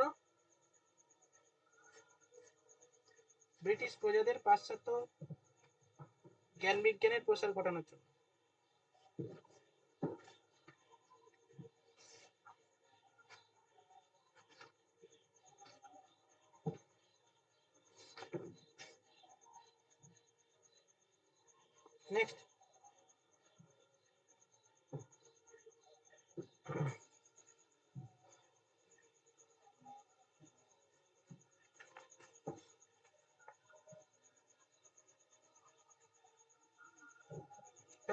লেখো তিনি সংস্কৃত ও আরবি ভাষাকে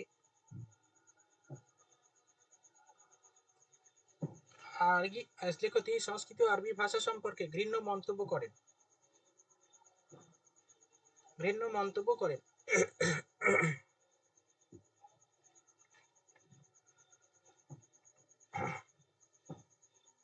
তার মতে প্রাচ্যের জ্ঞান ভান্ডার, কুসংস্কার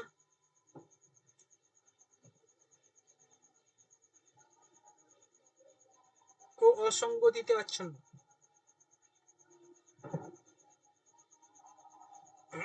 প্রাচ্যের জ্ঞান ভান্ডার অশিক্ষা, কুসংস্কার ও অসঙ্গতিতে পরিপূর্ণ।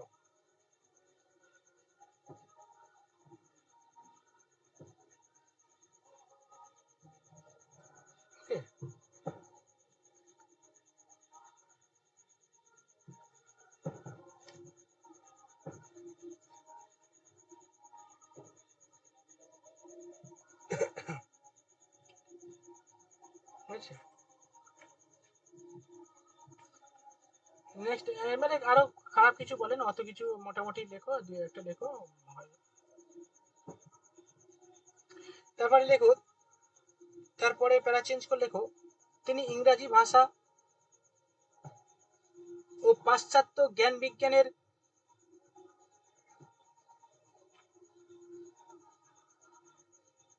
প্রসারের কথা বলেন।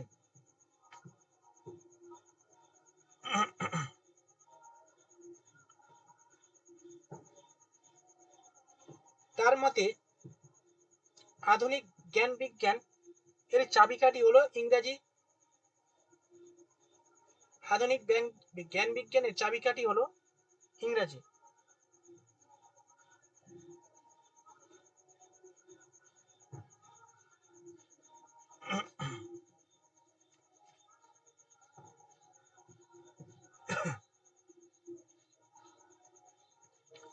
তার মতে ইংরাজি ভাষা ভারতীয়কে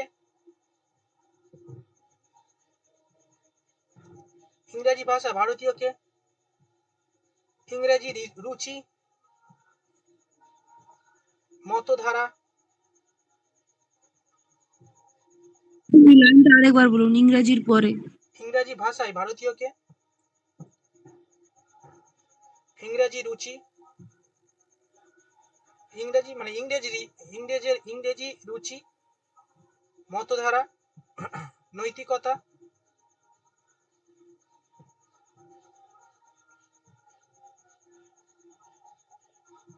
ও বুদ্ধি দ্বারা কর্মক্ষম করে তুলবে।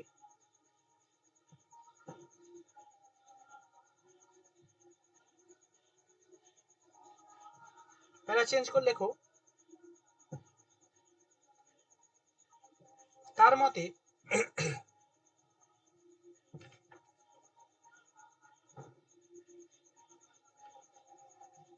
এবার লেখো, হেডিং করো ইনফিল্ট্রেশন থিওরি। আর এর পরে এটা লিখবো। হ্যাঁ, একেবারে ইনফিল্ট্রেশন থিওরি হেডিং করলাম, এটা একটু লিখে দিই। লেখো ইনফিল্ট্রেশন থিওরি বা ছুঁয়ে পড়া নীতি।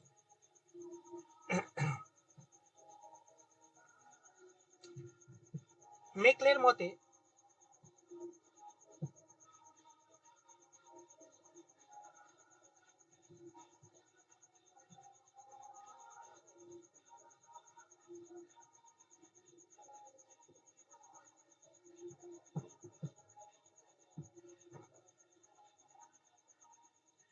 হয়েছে, মেকলের মতে রক্ত এবং বর্ণে ভারতীয়, রক্ত ও বর্ণে ভারতীয়,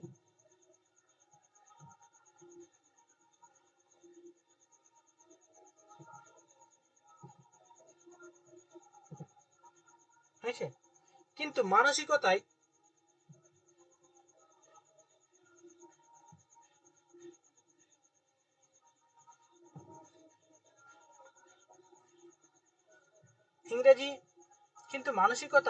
ইংরেজি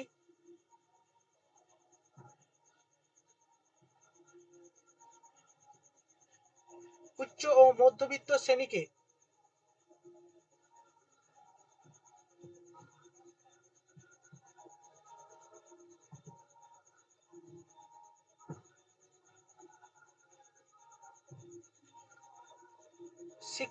ইংরেজি শিক্ষায় শিক্ষিত করতে পারলে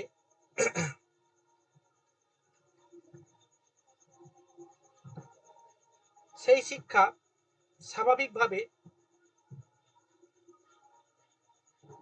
নিম্ন স্তরে নেমে আসবে।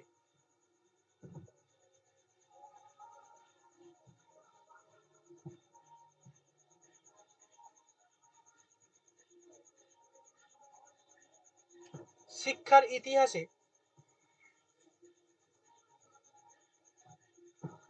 স্বাভাবিকভাবে নিম্ন স্তরে নেমে আসবে। হ্যাঁ,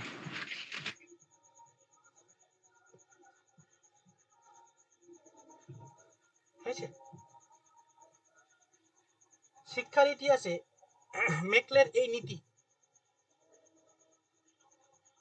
ছুঁয়ে পড়া শিক্ষানীতি বা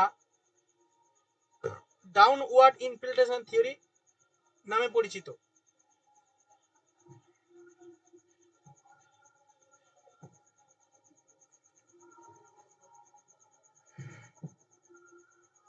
ওয়ার্ড? ইনফিল্ট্রেশন থিওরি নামে পরিচিত।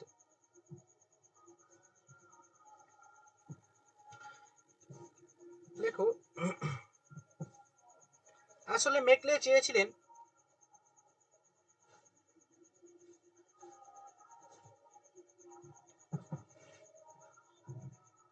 ইংরেজি শিক্ষার মাধ্যমে এমন এক শ্রেণীর লোক তৈরি করা,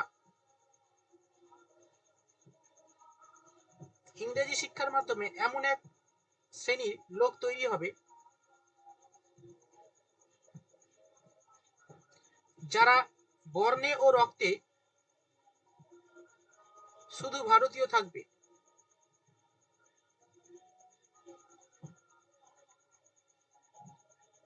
কিন্তু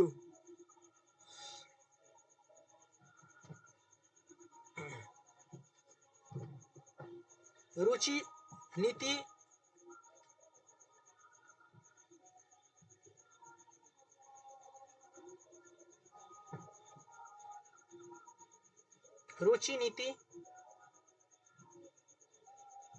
ও বুদ্ধিতে হবে ইংরেজ।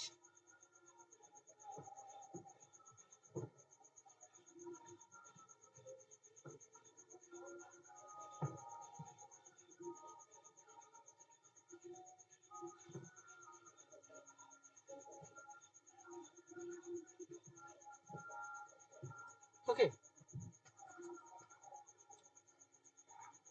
মেকলের এই ছুঁয়ে পড়া নীতি সমর্থন করেন আলেকজান্ডার ডাফ।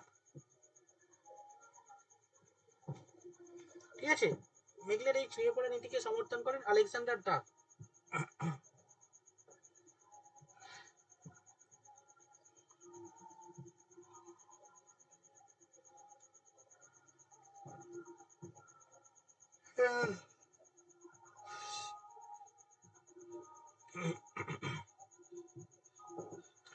ঠিক আছে, আচ্ছা, এই যে হ্যালো, বলো। আলেকজান্ডার কি বললেন? ডাফ? হ্যাঁ, আলেকজান্ডার ডাফ। তাহলে বলো তো, বানানটা বলুন। আলেকজান্ডার লেখো ডাফ, ডয়াকার প ডাফ।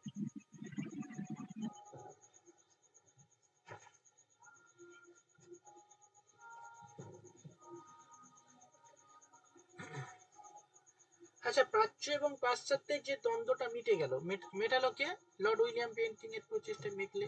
ঠিক আছে, যে এই বলেন যে ভারতীয় শিক্ষা মানে খুবই নিম্ন রুচি সম্পূর্ণ, সেই কারণে ইংরেজি শিক্ষার মাধ্যমে শিক্ষিত করতে হবে এবং আমাদের ভারতীয়দের কেবল শিক্ষা দিলে হবে না, আমাদের ইংরাজি যে সমস্ত ছেলেমেয়েরা আছে, ইংরেজ প্রজারা, তাদেরকেও শিক্ষা দিতে হবে পাশ্চাত্য শিক্ষার মাধ্যমে। ঠিক আছে, এই সমস্ত বিষয়গুলো বলেন।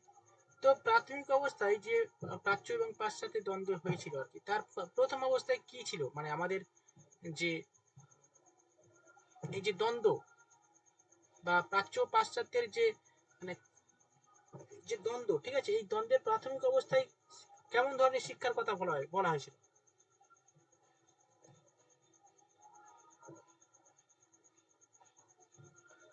স্পেশালি প্রথমে প্রাচ্য শিক্ষার উপরেই বেশ করে শিক্ষা দেওয়ার কথা বলা হয়েছিল, পরবর্তীকালে লাস্ট পর্যায়ে কিন্তু চেঞ্জ হয়ে পাশ্চাত্য শিক্ষা, ঠিক আছে, কনভার্ট হয়ে যায়, তাই না? প্রাচ্যবাদীরা বলছিল যে মানে প্রাচ্য শিক্ষায় আর পাশ্চাত্যরা পাশ্চাত্য শিক্ষা, এই নিয়ে তো দ্বন্দ্বটা। দ্বন্দ্বটা ওই কারণে, কিন্তু প্রথম অবস্থায় এটার উপর বেশি গুরুত্ব দেওয়া হয়েছিল, প্রাচ্য। ওটা নিয়ে মানে অ্যাকচুয়ালি ক্লিয়ার হয়নি বলেই তো গন্ডগোলটা হচ্ছিল, যে মানে কি বলতে চাচ্ছে ওখানে, এই নিয়ে তো কেউ ক্লিয়ার ছিল না। চলো, এই হচ্ছে, এবার গেল মোটামুটি এই পার্টটা হয়ে গেল। এবার হচ্ছে আমরা করবো উডের ডিসপ্যাচ। আজকে আর হবে না। স্যার, হ্যাঁ, বলছি আমার কিছু প্রশ্ন ছিল। বলো। বলছিলাম স্যার, এই যে প্রাচ্য এবং পাশ্চাত্যের দ্বন্দ্ব, তাহলে এটা সূত্রপাত কত সালে হয়েছে? এটা সূত্রপাত বহু আগে থেকেই শুরু হয়েছে। ঠিক আছে, মানে যবে থেকে ইস্ট ইন্ডিয়া কোম্পানি এখানে আসে তবে থেকেই শুরু হয়ে গেছে প্রাচ্য পাশ্চাত্যের দ্বন্দ্ব। এবারে সময়ের সঙ্গে সঙ্গে এর মানে মানে এর প্রাচ্য পাশ্চাত্যের দ্বন্দ্ব বলছে, এটার কথা বলছেন তো, শিক্ষাক্ষেত্রে দ্বন্দ্ব? প্রাচ্য পাশ্চাত্যের দ্বন্দ্ব বলতে ওই ইংরাজি শিক্ষার মাধ্যমে হবে নাকি বাংলা? হ্যাঁ, ওটা তো 1813 সালের চার্টার অ্যাক্টকে নিয়েই তো গন্ডগোলটা লেগেছে না? হ্যাঁ, হ্যাঁ, টাকাটা কিভাবে? 1813 সালের চার্টার অ্যাক্টের ওপর বেস করে দ্বন্দ্বটা শুরু হয়েছিল, কিন্তু সেটা অ্যাকচুয়ালি মানে প্রাচ্য পাশ্চাত্যের দ্বন্দ্ব একটা স্পেসিফিক সাল আছে। হ্যাঁ, হ্যাঁ। ওই সালটা কত খ্রিস্টাব্দ? প্রাচ্য পাশ্চাত্যের দ্বন্দ্ব স্পেসিফিক, এই দেখো প্রাচ্য পাশ্চাত্যের স্পেসিফিক সাল কিরকম আছে বলো? স্যার আমি যতদূর জানি প্রাচ্য এবং পাশ্চাত্যের দ্বন্দ্ব শুরু হয়েছিল 1831 সালে। তারপরে মেকলেমিনি তার যে মেকলেস কন্ট্রিবিউশন সেটা প্রকাশ করে হচ্ছে 1835 সালের 7ই মার্চ।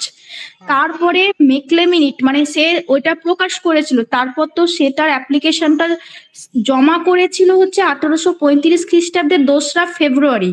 হুম হুম হুম ঠিক আছে, তুমি তাহলে এখান থেকে 3টে প্রশ্ন হবে যে কত খ্রিস্টাব্দে মেকলেমিনিট প্রকাশিত হয়, প্রাচ্য পাশ্চাত্য দ্বন্দ্ব কবে শুরু হয় এবং মেকলেমিনিট তার যে কন্ট্রিবিউশন কবে জমা দেয়।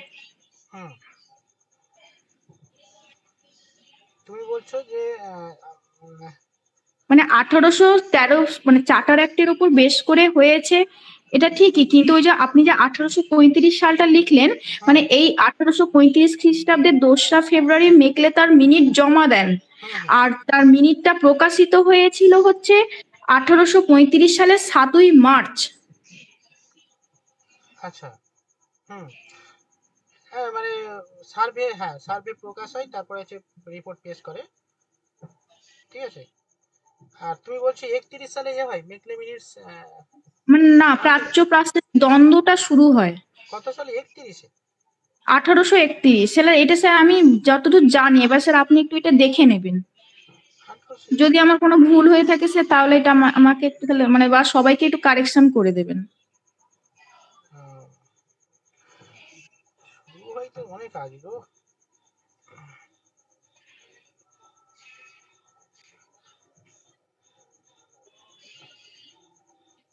না স্যার, মানে দ্বন্দ্বটা যখন হয় ওটা 1831-এ, ওটা যেটা বলছে।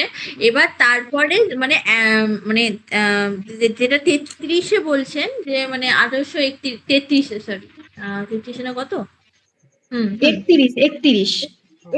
তারপরে ওই যে চার্টার অ্যাক্ট যখন হলো, তো চার্টার অ্যাক্টেই তো তখন দ্বন্দ্বটা মানে আরোটা মানে গাঢ় হলো, যে এটা হ্যাঁ এইটা মানে আমার শুরু হয়েছে আগে থেকেই হ্যাঁ, 31 শুরু হয়েছে 1813 উপর বেস করে, মানে চার্টার অ্যাক্টের উপর বেস করে এটা শুরু হয়েছে। হয়েছিল। হ্যাঁ, তো তারপর 33-এ যখন ইয়েটা হয় তখন 33 তো নয়, ওটা 31 31। আর দুটো, একটা একটা 35-এ আর একটা ইয়ে। 35-এ দুটো ঘটনা হয়েছে। একটা হচ্ছে 1835 খ্রিস্টাব্দে 2nd ফেব্রুয়ারি মেকলে তার মিনিটটা জমা দিয়েছিলেন, আর সেটা পাবলিশড হয়েছিল হচ্ছে মানে ওই ইয়ারেরই 7 মার্চ। আচ্ছা, তুমি যেটা বলছো অ্যাকচুয়ালি ওটা ঠিক আছে। 1831 সালে মানে শিক্ষাক্ষেত্রে প্রাচ্য পাশ্চাত্যের দ্বন্দ্ব আগে থেকেই শুরু হয়েছে, এরকম নয় যে মানে দ্বন্দ্বটা ওখান থেকেই শুরু হয়েছে। 1813 সালেই শুরু হয়েছে, ঠিক আছে। ওই হ্যাঁ, মানে এবার যদি এখান থেকে যদি প্রশ্ন আসে মানে কিসের ওপর ভিত্তি করে এই যে প্রাচ্য এবং পাশ্চাত্যের দ্বন্দ্বের সূত্রপাত, তখন সেটার আনসার হবে যে চার্টার অ্যাক্টের ওপর বেস করে। কিন্তু মানে ঘটনার সূত্রপাত অনেকদিন আগে, কিন্তু সেটা ইমপ্লিমেন্ট হয়েছিল মানে মূলত 1831 সাল থেকে। তারপর থেকেই তো মানে মেকলে দায়িত্বভার গ্রহণ করেছিল যে কি করে সেটাকে সমস্যার সমাধান করা যায়, মানে যেটা আপনি এতক্ষণ লেখালেন। না না, ঠিক আছে, ওরকম ওরকম পাবে না, কোনো জায়গায় পাবে না। যদি গুগলে পড়ো তাহলে বলো আমাকে, তাহলে আমি কনফার্ম করবো যে প্রাচ্য পাশ্চাত্যের দ্বন্দ্ব শুরু হয় কত সালে। এটা লেখো তো, 1831 সালে কি দিচ্ছে নাকি দেখো, তাহলে আমি কনফার্ম করবো। না, দিচ্ছে না। দেবে না, এটা কখনো দেবে না, কারণ হচ্ছে 1800 বিভিন্ন বিষয় নিয়ে গন্ডগোল দ্বন্দ্বের অবসান হয় কবে দিয়েছে, কিন্তু দ্বন্দ্ব কবে শুরু হয় সেটা কোথাও দেওয়া নেই। কোনোদিন কেউ বলতে পারবে না, গুগলও দেবে না, ঠিক আছে। এমনি কিন্তু স্যার এটা বইয়েতেই লেখা আছে। বইয়েতে লেখা আছে, আমি জানি, যেটা মানে মানে বলা যায়নি আর কি। না, তুমি যেটা বলছো আমি জানি ওটা, ঠিক আছে। ওটা কি বলতো, একটা শিক্ষাক্ষেত্রে একটা নতুন সমস্যার সম্মুখীন হয় প্রাচ্য পাশ্চাত্যের দ্বন্দ্ব নিয়ে। তার মানে এই নয় যে প্রাচ্য পাশ্চাত্যের দ্বন্দ্ব ওখান থেকে শুরু হয়েছে, প্রাচ্য পাশ্চাত্যের দ্বন্দ্ব অনেক আগে থেকে শুরু হয়েছে, ঠিক আছে, মানে ওই আচ্ছা 1813 সালে। এরকম নয় যে তুমি যেটা বলছো আমি জানি, ঠিক আছে, আমি বুঝতে পেরেছি তুমি কোথায় থেকে বা কি বলতে চাইছো। ওটা হচ্ছে 1831 সালে, ওটা একটা মানে ওটা প্রবলেম, ঠিক আছে, ওই প্রাচ্য পাশ্চাত্যের একটা দ্বন্দ্ব যেটাকে ভালোভাবে সমস্যার সমাধান করার জন্য লর্ড উইলিয়াম বেন্টিং, হ্যাঁ, সেটাকে করার জন্য, অ্যাপ্লাই করার জন্য বলেছিলেন আর কি। তার মানে এই নয় যে ওখান থেকে শুরু হয়েছে, শুরু হয়েছে অনেক আগে থেকে, 1813 সাল থেকে, ঠিক আছে। এবং ওটাও আমরা বলতে পারবো না কনফার্ম ভাবে 1813 সালেই শুরু হয়েছে। আচ্ছা আচ্ছা আচ্ছা আচ্ছা। ঠিক আছে স্যার। স্যার অবসানটা ম্যাকলিমিনিতেই হলো তো? হ্যাঁ, অবশ্যই মেকলে মিনিটের মাধ্যমে হয় প্রাচ্য পাশ্চাত্যের অবসান, এটা কনফার্ম। হ্যাঁ, ওটা দেওয়া আছে যে অবসান কবে ঘটেছে। হুম। স্যার আমি তো জানতাম যে মানে 1813তেই হয়েছে আর 35-এ অবসান, মানে এটাই জানতাম। হ্যাঁ হ্যাঁ, ওটাই হবে, মানে হাতে কলমে ওটাই ঠিক আছে। চলো, তো আজকে আছে আরো কয়েকটা ইনফরমেশন কি কারো জানা আছে, বলো একটু, বলো মানে জানতে চাও, বলো, প্রশ্ন করো। স্যার 10টা 10 হয়ে গেছে, তাহলে থাক, এই পর্যন্ত থাক, রাত হয়ে গেছে, ঠিক আছে। বাড়ির লোক দরজায় টোকা মারছে। হ্যাঁ, দশ